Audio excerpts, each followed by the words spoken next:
The new Black Wall Street. Do it right, build wealth, build life, economic empowerment, real tips, insight on the new Black Wall Street. It's on the new Black Wall Street. Here's your host.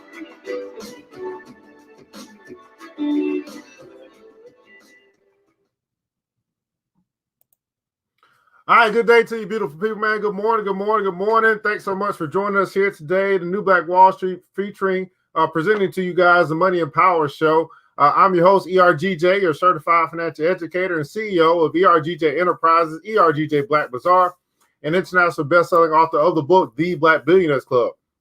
That book is a study of Black wealth. It's a study of the 12 richest Black people in the world today and how they built their wealth. And I just truly believe that if you want to be wealthy, that's a big if, but if you do, I recommend that you study wealthy people. You can find that book by simply going to the website, theblackbillionairesclub.com, theblackbillionairesclub.com.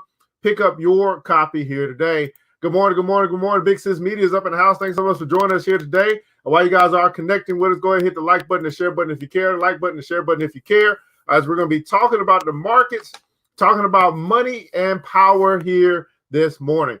Our sponsor for today is ERGJ Black Bazaar, the Afrocentric marketplace. Specialize in Afrocentric home decor, personal care products, and also Black art-inspired gifts. You can find some pretty cool stuff by going to the website, www.theblackbazaar.com, www.theblackbazaar.com. Again, Afrocentric home decor, personal care products, and also Black art-inspired gifts. Check out ERGJ Black Bazaar. And remember this, guys, that once you shop Black, you never go back. That's right. Once you shop Black, you never go back, man. Hey, man, who's here with us today, man? Why you guys are connecting? Let us know where you're connecting from, what city, what state, what country, quite possibly. Love to know just where you're connected from this morning as we are broadcasting right here live out of Decatur, Georgia, in our studios in Decatur, Georgia. Decatur, where it's greater. Where are you connected from? Please let us know. Love to know just how far our reach is this morning. Love to know how far our reach is this morning as well. Good morning to you over Instagram. Good morning to you over at Facebook. Good morning to you over at YouTube, where we are broadcasting live. Our other sponsor for today, guys, is Big Sis Media. That's right. Big Sis Media is a full-service creative design agency, guys, to be able to help you with all of your creative and visual needs. They power ERGJ. So anytime you may need some help with websites, trailers, anything creative for Instagram or Facebook or YouTube, man, go ahead and reach out to Big Sis Media. They're here to watch over your most critical needs like a Big Sis would. You can check out the website at bigsismediagroup.com. That's right, bigsismediagroup.com.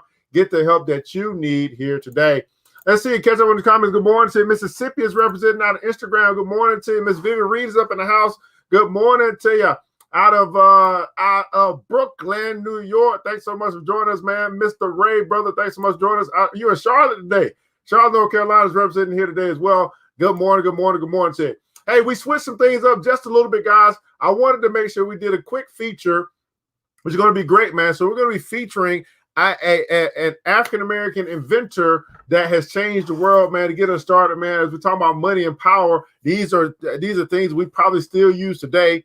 And our feature today is going to be on Madam C.J. Walker, who is highly recognized as the first female millionaire in America, I believe, or maybe first African-American millionaire, female millionaire, one of those two. But anyway, Madam C.J. Walker says here her inventions, which pretty cool. Madam C.J. Walker invented the hot comb and a line of African-American hair products. She was an entrepreneur, philanthropist, political, and social activist. Her savvy business talent led her to become the first woman in the United States to be a self-made millionaire. So that's right. Madam C.J. Walker, first woman to be a self-made millionaire. And I believe Jay's Beauty over here at Instagram, you are in the you're in the beauty industry as well. So still an industry that is creating millionaires as well. So Madam C.J. Walker here today on the Money and Power Show. We put some respect on your name. That's right. We put some respect on your name. Now, here's the deal, guys. We got a lot to cover today. I figured if you guys haven't been following me, again, we are looking to increase our YouTube subscribership. So make sure you go to YouTube and follow us. Go ahead and hit the subscribe button over at ERGJ Enterprise if you haven't already. But yesterday we dropped some step-by-step guide on how you can actually invest using Cash App. And we'll actually review that and go over that here today, just to make sure those that might have missed it, didn't read, or didn't catch it, you'll catch it here on this video. So I'm going to cover how to invest in the stock market using Cash App. Again, many of us are using some, are kind of, throwing money away. Instead of doing that, you could be putting that stuff into the stock market or some type of investment that can bring you back some type of return. And then also we had a challenge yesterday. Had a couple people come back with some good names for our challenge. Our challenge was to reduce the stupid tax and to do something smart with our money. So I actually found, I think Miss Vivian Reed is going to be our winner. She called it the Nutty Professor Challenge. I actually thought that was a pretty cool title for our challenge. So Miss Vivian Reed is going to be our winner. I'll get something out to you, Miss Reed. Make sure you inbox us your mailing address. We get a special gift out to you. The Nutty Professor Challenge. Now, what is that? That's just simply saying that, guys. You and I, we all every now and then do some stupid things with money. Where we blow it. We want to, make sure we do something for entertainment. We call ourselves working hard, so we want to play hard. But in lieu of doing some stupid or dumb things with our money, let's challenge ourselves to do something smart with it. So whenever you feel like you're bored and you're about to waste some money just because you're bored, I call that challenge. Say, hey, start putting some money into the market, and you can do that via Cash App. So that little $20, put $20 in. You're going to spend $100, maybe spend $50 on the stupid stuff and $50 on the smart stuff. So we're going to call it the Nutty Professor Challenge, and I'm challenging you to start doing something smart with your money here this year. So Vivian Reed, congratulations. You are our winner, the Nutty Professor Challenge. Now we're going to get right into the markets here this morning. Then we'll cover, again, Cash App investing. So I want to welcome you guys this morning to Wall Street. Go ahead and hit the like button, the share button, the like button, the share button if you care, the like button, and the share button if you care. Now, it's a lot of news that you can use here in the market today. And so we're going to come on over here to CNN and kind of take a look at some headlines and see what's going on. Now, some of you guys, yesterday was Super Tuesday. And so we had some electorals that took place with some big wins from Joe Biden. And as he challenges Sanders in the Democratic race for who will be, running for president, I believe, from the Democratic Party. So, and because I guess the good news there, you have some ramifications from the market where it's talking about stock futures are soaring. Futures are kind of an indication of how the market will go the day of. So the market really never closes. But the public markets actually do close. And so money is always moving, money is always changing. So that's the highlight of the day. Now, some people, attribute, obviously Biden was, Barack Obama's vice president. I guess I'll ask this question. If you are, a Democratic Democratic, if you are, what is it? Predominantly Democratic in nature, are you more apt? Do you have is any one of these dogs, horses? Is any one of these electees your horse? Would you rather go with Sanders or Biden? Now it's the Money and Power show because this matters, right? Depending on who may challenge, and depending on if they get the opportunity, if they do well enough with their campaign, they could end up being the president, and then. Their philosophy, their policies are typically what's going to kind of roll out as the new head or chief of state, right? Or the chief of the country or whatever. But anyway, I don't really want to talk too much about this. That's the political side, which I'm not very versed in. I'm versed on stocks and investing. So let's get into that. Now, here's another headline, guys. Look at this. Americans are panic shopping for hand sanitizer, face mask, and toilet paper. So, what does this tell us as it relates to what we could be doing with our money or what our money could be doing for us, right? Well, when we hear that, that means there's heavy shopping going on for these particular items. You got to think about, where are these items being bought, right? Where do people buy hand sanitizer, face masks, and toilet paper? That give you a good indication of those businesses that should reap benefit or should increase in profit because they sell this stuff. Also, who makes these items. Now, we talked about this like last week, right? The virus is going to cause people to go out and buy hand sanitizer, face masks. Now, I didn't realize toilet paper, but we talked about this last week. So who makes hand sanitizer? What companies make hand sanitizer? What companies make face masks? What companies make toilet paper? And one that comes to mind for me is Johnson & Johnson. I think that's one of the biggest consumer durable companies in America that probably stands to benefit profit-wise from all the buying that's taking place. Good day to you, Nana Kose. I can never say your name, Nana Kose Ventures. Maybe that's your business name. I'm not quite sure. Good morning to you. Good day to you. You know, so who stands to benefit, right? Which companies stand to profit? Which companies stand to increase from this headline, which basically saying, okay, what stores sell this stuff and what companies make this stuff, right? Which companies sell this stuff and which companies make this stuff. And you can start research right there if that's your area, especially if you're in healthcare or something like that. What's going on? I'm going to buy $10 of Apple first, see what it can do. Yes, absolutely. And I'll show you guys what that looks like over Jay's over Instagram talking to us. Good morning to you. I'm saying that the appropriate price, share price is $2.89.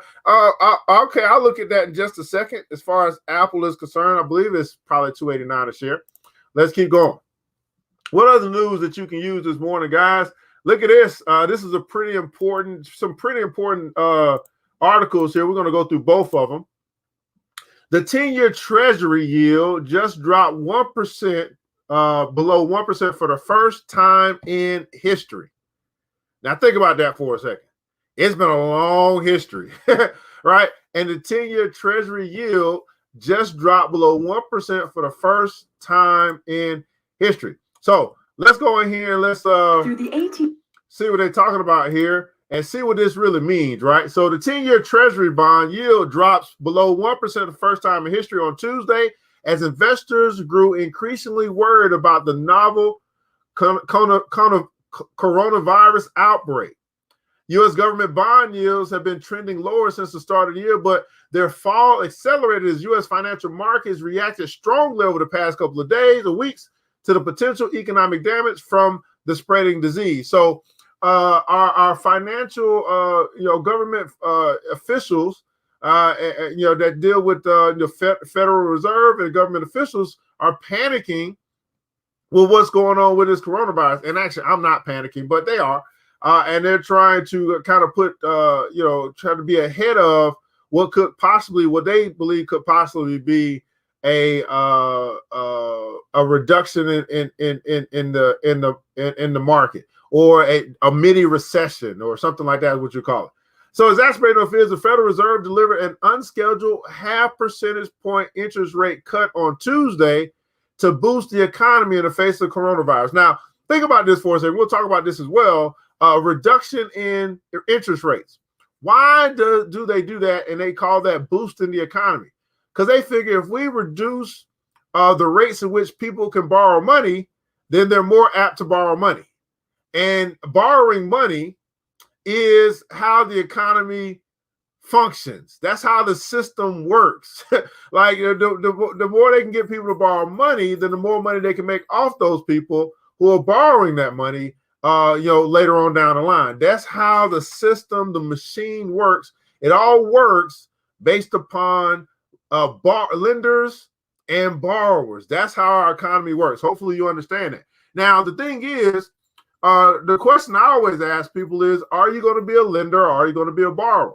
Now, of course, from a personal standpoint, you probably want to, stay away from borrowing as much, but maybe from a business standpoint, it's not too bad, right? Because you're actually using that money to make money. But the problem is, from a personal standpoint, most people are using that money to go further into debt. They're not using it to acquire assets. They're not using it to produce something of value in the marketplace. That's why personal debt is terrible. But business debt is not so bad at all because you're using it for the production of something to bring value to the marketplace, to add value to this thing called the machine or the economy. It was its first emergency cut and the first cut of that size since 2008. Now, what happened in 2008? 2008 was when we had our financial recession. 2008 was when President Obama came into office, cut rates, and ever since then, there's been a booming economy. There's been a bull market. There's been a recovery. All that took place since 2008. So we're talking 12 years later, right? 12 years later. So we've been on a 12-year bull run, 12-year appreciation, 12-year acceleration, 12-year growth in this thing called the market. Right? Man, this is absolutely crazy, right? Absolutely crazy. What's going on with you, man? Silky Black, thanks so much for joining us here on YouTube. Big Sis Media is in the house. Thanks so much, Junior Kimberly Clark. She said, man, first thing she thought about, Vivian Reed's up in the house as well. So these are things to kind of understand. Now, the treasury rates, this is a chart that we see here. Look at these treasury rates, right? Now, the treasury rate dropped near record low below 1% on Tuesday as investors worried about the novel coronavirus rate cuts. The Dow plunged more than 750 points on. We'll look at that in just a second. Economists are concerned about the fallout from the virus. Week-long factory closures in China. We talked about that. The harsh travel restrictions. We talked about that. Are expected to deal a supply shock to the global economy. We talked about that. And fears about trade and consumer spending. So this virus is supposed to drive fear into the market, driving fear into the market. Now, we might not be able to get all the stuff that we've been getting because there may be a supply, a short-term, supply problem with we don't know which industries, that there might be a supply problem, but pretty much, China pretty much makes everything. So, but fears about trade. So there's people saying, they might start fearing about trading or buying stuff from China because it might, I guess, maybe carry the virus with it. I'm not quite sure. And consumer spending, which I don't necessarily agree with. I don't think that spending is going to stop. I just think spending is going to go into another place, i.e. hand sanitizer, face mask, toilet paper, water, stuff like that, medicine. Right? I don't think spending is going to slow down or stop. I just think it's going to transfer to other stuff that's probably more necessary to survive, more than likely. I don't know. In the comments below, I'd like for you to share something that you think people will be buying so that they can survive through this coronavirus outbreak scare that's going on coming in from China. What's something that people are more apt to spend their money on, and maybe less apt to spend their money on as we deal with this potential outbreak, which is another scare, fear that's being driven into the market, which actually gives people, you and I, that understand this stuff or beginning to understand this stuff, an opportunity. Like I call it, fear creates opportunity. Everybody put that in the comments below. Fear creates opportunity. Yep, absolutely. Now the opposite is also true, right? You got fear, which can create opportunity for those that take advantage of it, but faith, right, which we'll call or greed. We'll call it greed. We won't compare fear and faith. We're gonna compare fear and greed, but greed, right, that reduces your opportunity, right? Why is that? Because when there's got a greed going on, then prices are higher, elevated, it's more expensive. It's hard to find great value. And wonderful, great companies that provide all this good stuff that you and I might like to buy. Let's go ahead and check these comments, see what you guys talking about, man. Reed said, man, personal debt is horrible. Business debt serves a purpose. All types of face masks being advertised. Or you see them I only watch TV, so you got a lot of advertising going for face masks, right? Fear creates opportunity, right? Fear creates opportunity, all right? So lower interest rates, treasuries are also express investors' interest rate expectations. So if the 10-year treasury yield falls, the market tends to expect lower rates in the future. The amount of government debt with low or even negative yields has been growing over the past years. Now think about this. Now this is kind of important to understand as well. As central banks around the world have gone back to cutting interest rates. When the government cuts interest rates, when the yields reduce, then that's going to be harder, right? More difficult for the government to actually pay off the debt that it owes. And so you have an economy that we consider to be thriving, going further and further into debt because they're not able to get the interest back on the money that they lend out, right? Or the money that's being lent to them in a form of a bond. So this is manipulation of the market. This is what this is, manipulation of the market. Now they call it quantitative easing or something like that, some big word, but it's really the manipulation of market, the manipulation of money, all to ramp up or continue keep people spending, keep money flowing, keep banks lending in the market. Now here's what's very scary about this. Now the very fearful thing. If we're down now, what we're down now to 0.98%. We ain't got but 0.98% left, right, to be reduced. That's it. Like, you know what I'm saying? Now, before, when you had rates 15% and, 20%, you could reduce it and okay. But now that we're down to 0.98, it really ain't gonna be nowhere else to go coming up pretty soon. So what's going to be what other tactics are they going to be able to use to manipulate the market once they can no longer lower interest rates? Because it's getting close to that point. They lower 0.25%. That's 0.75. Another point. I mean, you only got maybe 3 more lowerings that you can do.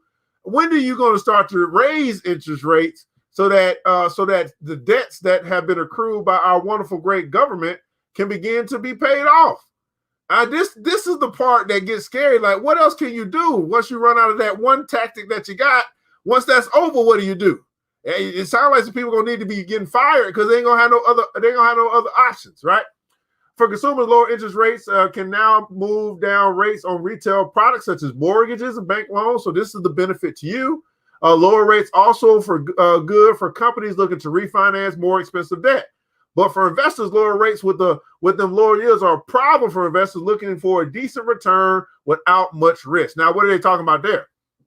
Well, they're talking about if you are an investor in bonds, if you're an investor in CDs, if you're an investor in money markets, if you're an investor in some of these products, lower interest rates mean that those products will be able to offer lower interest rates, which at a 0.98% treasury yield, those products are no bueno.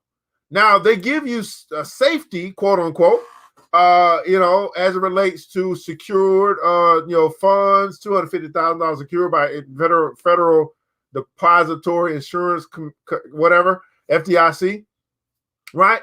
And I guess it's safe that way. But man, when you start talking about, you're going to put your money into this safe place and it's going to sit there for 5-10 years. And you're only going to be getting a 1%, 2.1% return on that over a 10-year period. How many people will want to lock up $10,000, $2,000, $20,000, $250,000, $100,000 for a 5-year, 10-year period, only to see a return of 2% of it over a 5-year term? Like that's to me, that's ludicrous. I mean, and maybe because I ain't sitting on, I'm not sitting on $25 million, I'll probably say that. But I'm just saying, even if I was, I could not imagine, right, doing something like that with $250,000. Well, maybe I could if I had. I guess that would be one avenue just to, I don't know. But that just seems kind of ludicrous to me. You might well put it into a savings account, in my opinion.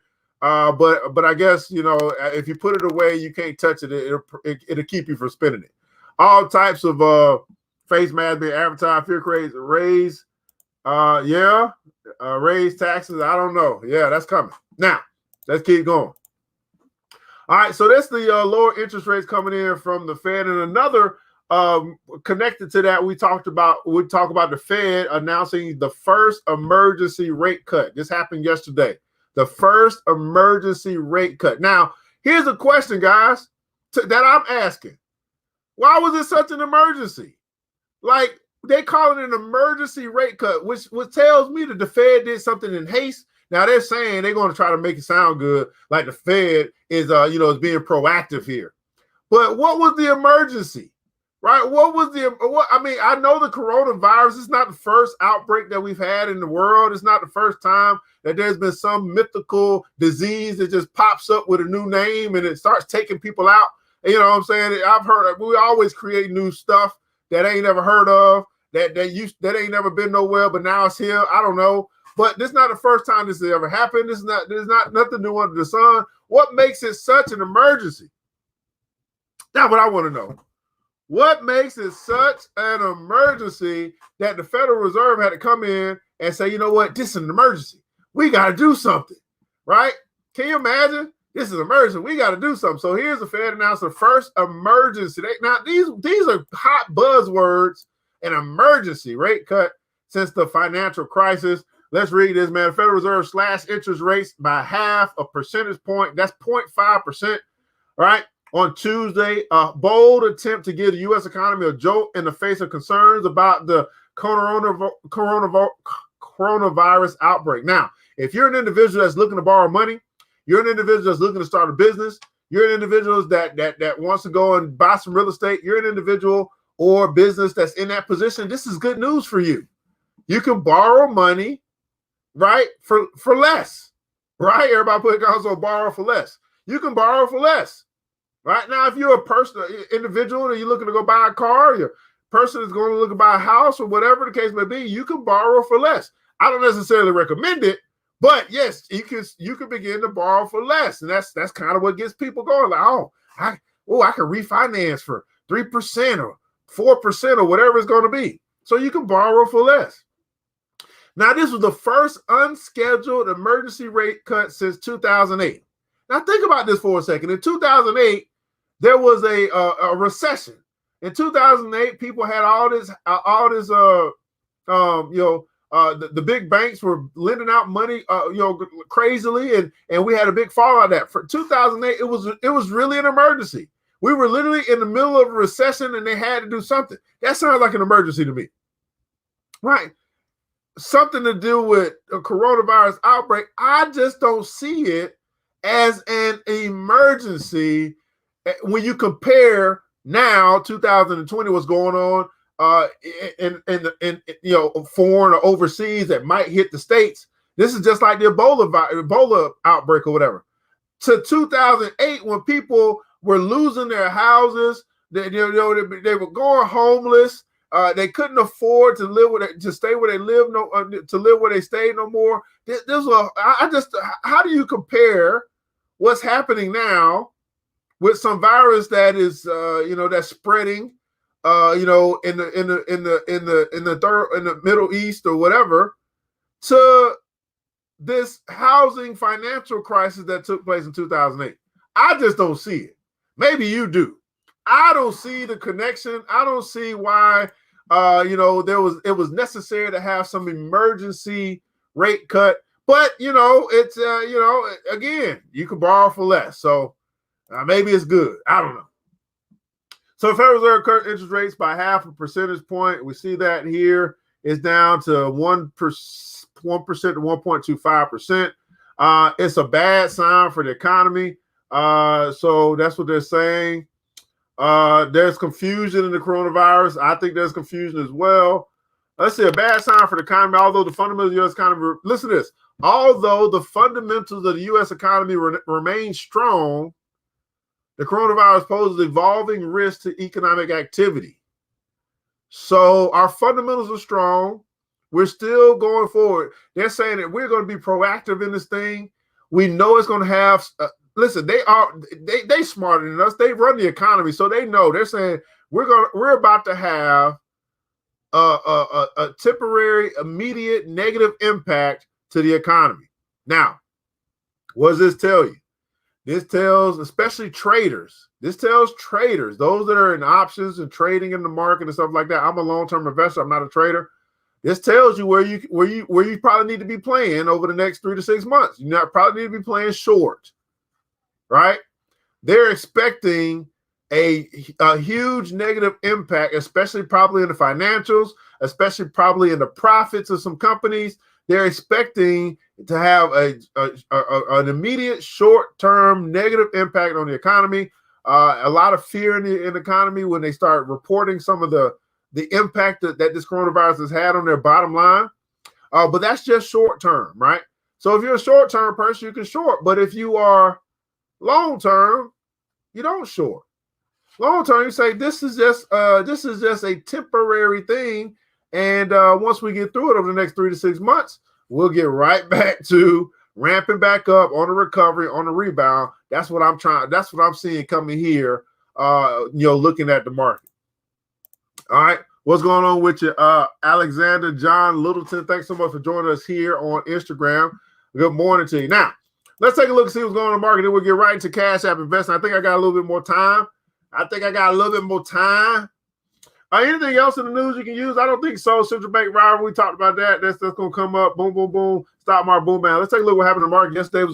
It was a down day in the market because of Super Tuesday, which should have been a positive impact. And then you had the rate cuts, which is a sign of fear. That's basically what it is. But the market was down 785 points, which gives people another opportunity to get into the market if you're a long-term investor.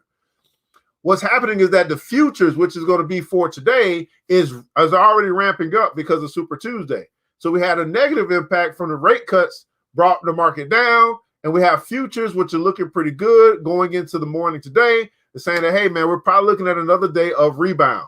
So another day, another opportunity for people to get into the market, get into positions for those that have not yet done it. And I'll show you one way that you can do it. A very easy way, using Cash App if you so desire to do so. So NASDAQ was down. Dow was down 3% yesterday. NASDAQ was down 3%. Also SP. So 3% down across the board, which I'm seeing 3% reduction. And I'm seeing 3% on sale for a lot of different companies that you may be interested in investing in. We'll take a look here and see that energy minerals are still doing terrible. As I mentioned, we talked about energy and transportation. We had a little poll about which one you thought would rebound the fastest. Energy has just been down. That's why I said transportation. As you see, transportation is already back up to negative 10% when they were down. I think negative 18% when we looked at it. Energy is still down 20%. Still down. Right? You have oil, which is still ramping up, which is a commodity. Commodities are still growing. Oil is at $47.85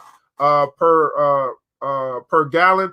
Gasoline is $1.81 for regular leaded gasoline across the country. Gold is up to $16.46. So if you're an investor in gold, this is a great place, a good place if you want to have safety and security for you to start investing into gold during times. That's like a defensive play. So you can still be conservative with investing if you so choose to do so. Silver's at $17.22, another space to be able to look at investing. While we're dealing with all of this uncertainty in the market. The market itself is down 9% in the Dow for the year. NASDAQ 3.22%, S&P 500 7.4% for the year. All right, so that's a quick look at the market. Welcome to Wall Street. Now I'm going to transition here and talk to you guys or show you guys how to invest. Right, where am I at? Cash App investing, right? So I showed this yesterday. If you haven't seen it, especially if you're on YouTube, be the first time you see it, you can check it on my page and I'll kind of walk through the steps, but I'm just going to pull that same thing up for you as well. And I also, I know what I need to do. I got to add this as well because I think that Cash App does a great job with walking you through how to invest. Yeah. Yeah, I want to bring this up. I think they do a good job. Learn more. My first, something like that. Okay, there you go. So we're gonna start here. I think. All right, yeah, we'll start here. All right, so Cash App has a little tutorial we'll go through.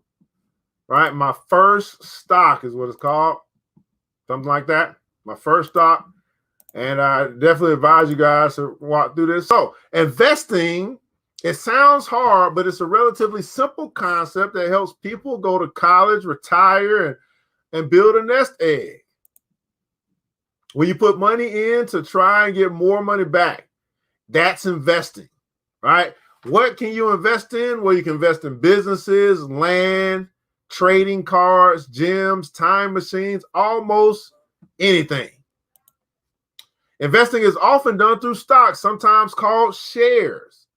Stocks are just a small pieces of a business that add up to make one business. If a business issues 100 shares worth $1 each, that business is worth $100. That's its market capitalization. A fancy way of saying that the market thinks its value is what the market thinks its value is. That makes buying a stock a lot like buying an entire business, which is why you should only invest in what you know as well as a cat knows cardboard boxes. Maybe you're a time machine expert, but your knowledge to work and invest in a business that makes the best time machines, right? Put your knowledge to work, right? Stocks are bought and sold on stock exchanges. They used to be physical places full of shouty people, but now they're mostly digital places full of computery people. Okay. So what else makes a great investor? Well, a few things: patience, and then we mentioned lots of patience. Everybody putting also patience. What makes a great investor? Patience. What's going on with you? Good morning to you, Joseph. Good morning to you, Ms. Almanor. Patience. But always keep in mind that investing is risky. Right? Risky. Stocks go up and stocks go down, which is why it's often smart to stay in a boat when waters get choppy. What's happening now? Waters are getting choppy. So it's often good to stay in the boat. Right? How quick can you get your money back? Is it like an IRA? How quick can you get your money back? That's relative. I'll try to answer that. Risk is a factor in any investment, not just in stocks. That's why you should only invest with money that you can afford to lose or see devoured by time gators. It's a good idea to spread your investment across different companies and sectors. This is called diversification. And it's a great way to help reduce risk. If you've ever felt like you could be a great investor, now's your chance. Though it could be years until you know for sure, unless you have a time machine. If you're ready to start investing, CashApp is the simplest way to start investing in your favorite companies. Just download CashApp from the App Store or Google Play Store, connect a bank account, and you'll be ready to invest. Found a stock that you love but don't want to buy hundreds or even thousands for a single share? CashApp lets you instantly invest as little as or as much as you want. So what I like about CashApp investing is just that. You may find companies that you're interested in, but you can't afford a full share, where you can buy pieces of shares. You can buy fractional shares. That's what I love about CashApp investing. Especially, it's a great place for you to start if you are a beginner. If you got $20, that's it. That's all you got. That's good, right? It's good, but you got $1, $5, $10. So it's kind of like you can kind of connect it, combine it. Say it's like an Acorns or Stash, but it's not automatically doing it for you. You go in and you intentionally go and buy something. Go invest in the stock. That's what I like about it. I don't really like something that's just doing it automatic for you. I like there for there to be a process where you actually have to think and put in some effort and make it happen. That gets you engaged in the process of building your wealth, building your nest egg. You are engaged in that process, helps you to learn more as well. So I think that CashApp is a pretty decent way to go. Plus, you don't have to pay any fees. So yesterday we put out how to buy $1 worth of Netflix stock with CashApp investing, right?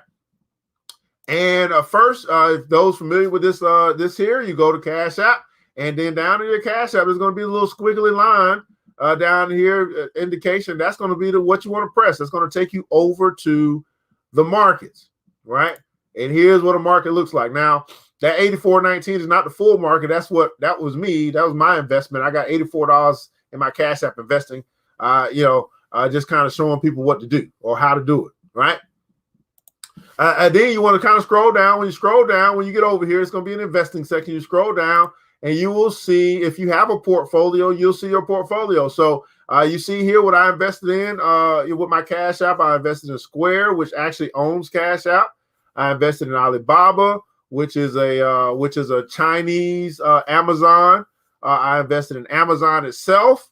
I invested in this company called Baidu, which is the Chinese Google, right? You see, I kind of believe in China, right? Then you scroll down some more and you start to see some stuff that you can follow. So you can actually, this is where you can actually create a watch list. Everybody put in comments a watch list where you can watch it, right? And instead of you going and searching for it every time, you can just put it into your watch list or find it one time, click follow, and then now you can just go down and say, okay, what happened with this company today? What happened with this company tomorrow? What happened with this company? What's going on with this company? You can just kind of keep an eye on it for as long as you want. And it's in your following. They call it following, but most people in investing call it a watch list.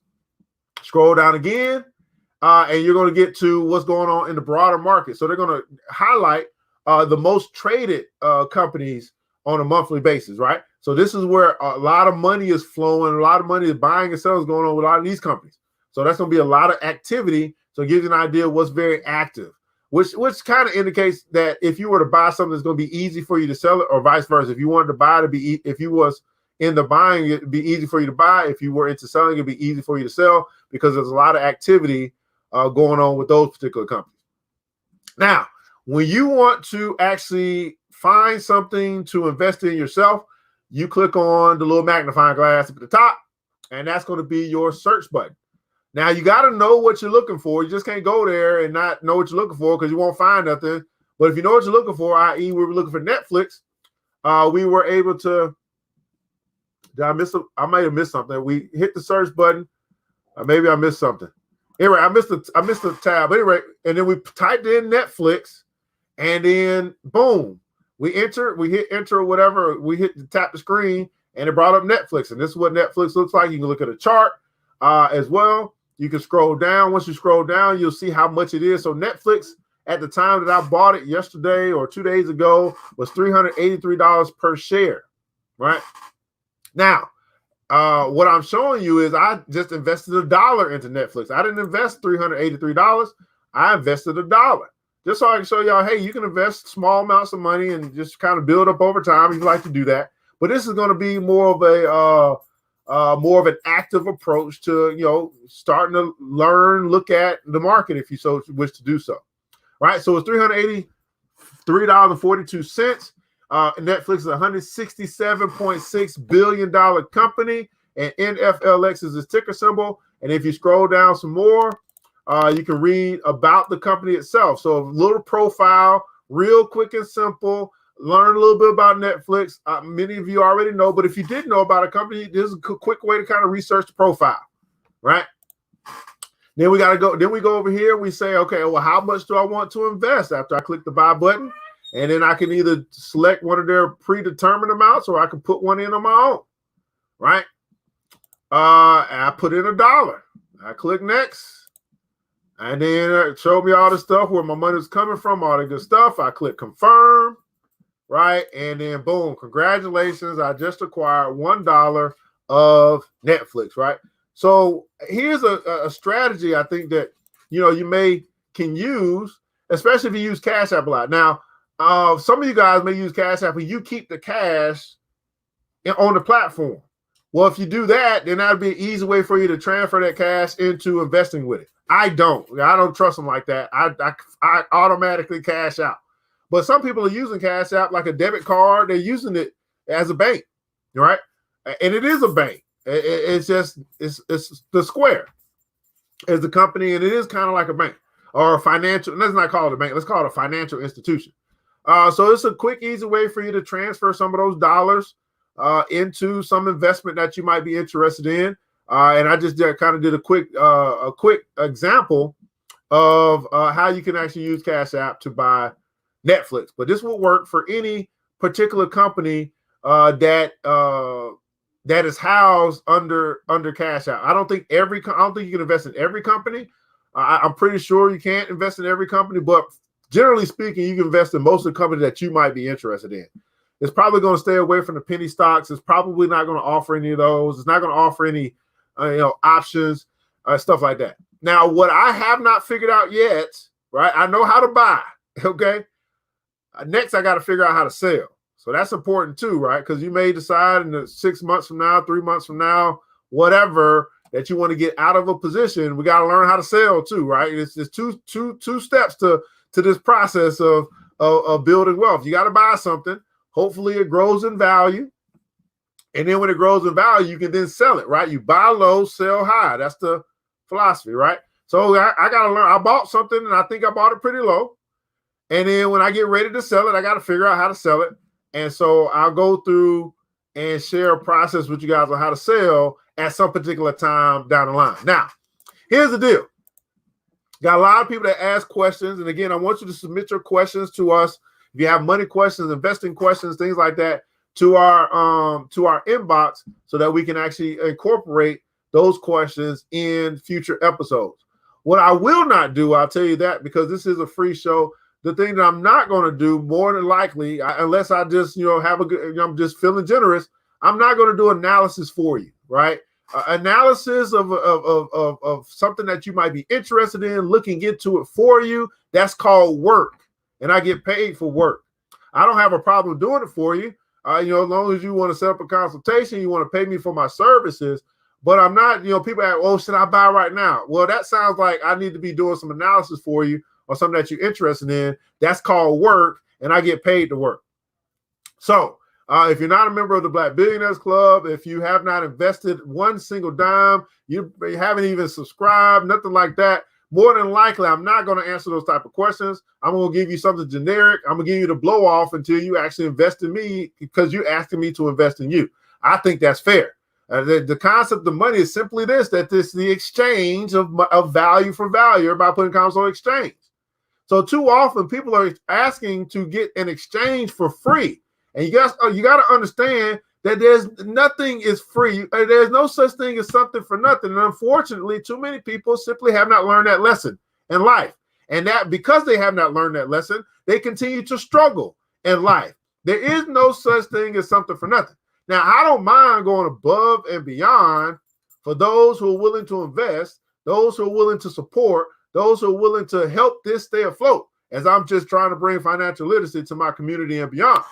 But please understand, there is limits to this thing when you have not invested into the golden goose, as we talked about yesterday. All right, all right. Do engage in the process is a great term. Great. Create a watch is absolutely, man. So again, I do want you guys to submit your questions that you might have to our inbox, and again, I will try to incorporate those answers into future episodes. That way we can make sure that everybody gets that answer, that thing answered, in an episode. Now, I think that somebody on Instagram asked me, how quick can you get a return? That's relative, right? All things move in their own pace, right? It could go up 10% today. But you don't hear, well, first, let me say this. There is no such thing as a return until you sell. Okay. If you haven't sold it, it's called unrealized. You haven't really realized that gain or that loss. So there is no return until you sell. But the market is always moving, right? The prices of companies is always fluctuating up and down all day, every day.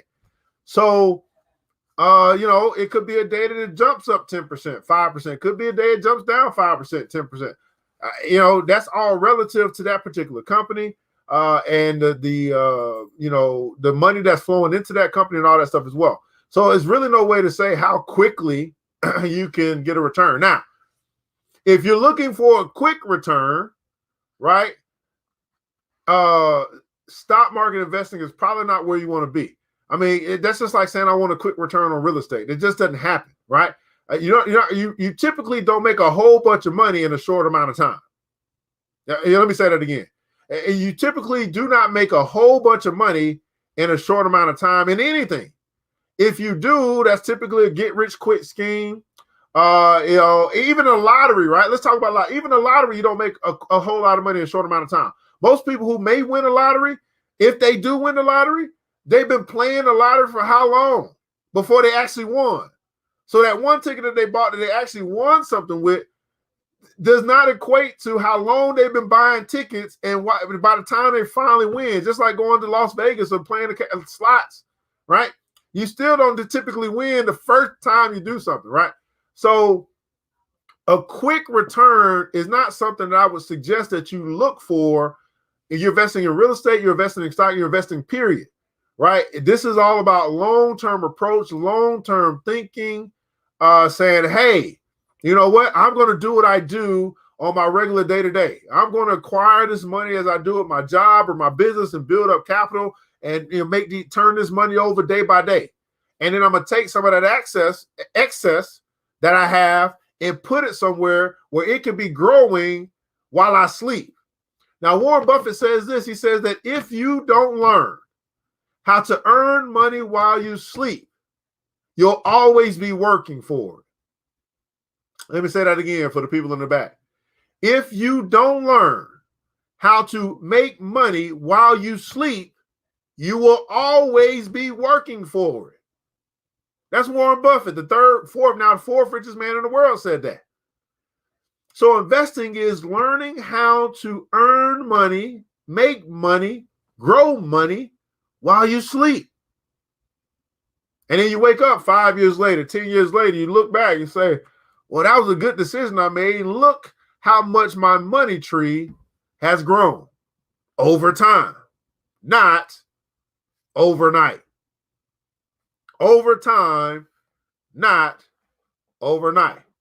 There's a reason why when the tortoise and the hare of money go to racing, the tortoise always wins. At the end of the day, the tortoise is going to build up more cash, more money, more capital than the hare ever will, because the hare, number one, he got out to a fast start. But the hare will run out of gas. The hare will take a loss. The hare will be out of the game, and the tortoise will still be just one step at a time on to the finish line. Oh, hey, hare, what happened? You ran out of steam. You ran out of breath. That's only halfway through the race. And the tortoise is just taking his time, and he's making sure he's building his wealth over time, step by step, steady as she blow, slow and steady wins the race. The tortoise beats the hare every time. This is the Money and Power Show brought to you by New Black Wall Street. I'm your host, ERGJ, your certified financial educator, CEO of ERGJ Enterprises, ERGJ Black Bazaar, and international best-selling author of the book, The Black Billionaires Club. Again, guys, this show is for you. So if you do have questions about money, questions about investing, questions about the stock market, questions, make sure that you inbox us over to ERGJ Enterprises, Facebook, Instagram, and I don't know if you can probably do it on YouTube as well. If you leave a comment or something like that, I'll get to it, I'll respond, and we'll look to bring solutions or answers to your questions in upcoming shows. Over this past week, guys, I'll be off on Thursday and Friday. I got events to do. But over this past week, we have covered what's going on in the market, guys. Hopefully, you've been learning some stuff. And today, we covered Cash App investing. We covered the Fed rate, the Fed emergency Fed reduction or Fed rate cuts. And we also covered the Treasury yield, all-time low as well, as we covered the market as well. In the comments below, I'd like for you to share something that you learned today, something that might have changed the way that you think when it comes to money. Because I believe if you change the way that you think, you will change your actions. If you change your actions, you will change your life. And that's just how you got to do it. But it all starts with the membrane. It all starts with the membrane. What's going on with you, man, Kelvin? How you doing, man? The Exchange over at YouTube, man. Thanks so much for tuning in. If you have not already, YouTube, ERGJ Enterprises, hit the subscribe button. Help us get to 1,000 subscribers. Tell your friends. We got somebody talking about money and power on the Money and Power Show. Beautiful people, man, I want you to remember this, that it takes a village. It starts with us. Let's build as we climb together. We all we got, beautiful people. Matter of fact, we all we need. And thank God there's more than enough. Until next episode, you know what time it is. Mr. DJ, hit the music. The new Black Wall Street. Thanks you for joining the show. We gave a lot of great tips, but it's time to go. Take the knowledge we shared, hope you use it and grow. We will see you all there at the next episode of The New Black Wall Street. The New Black Wall Street.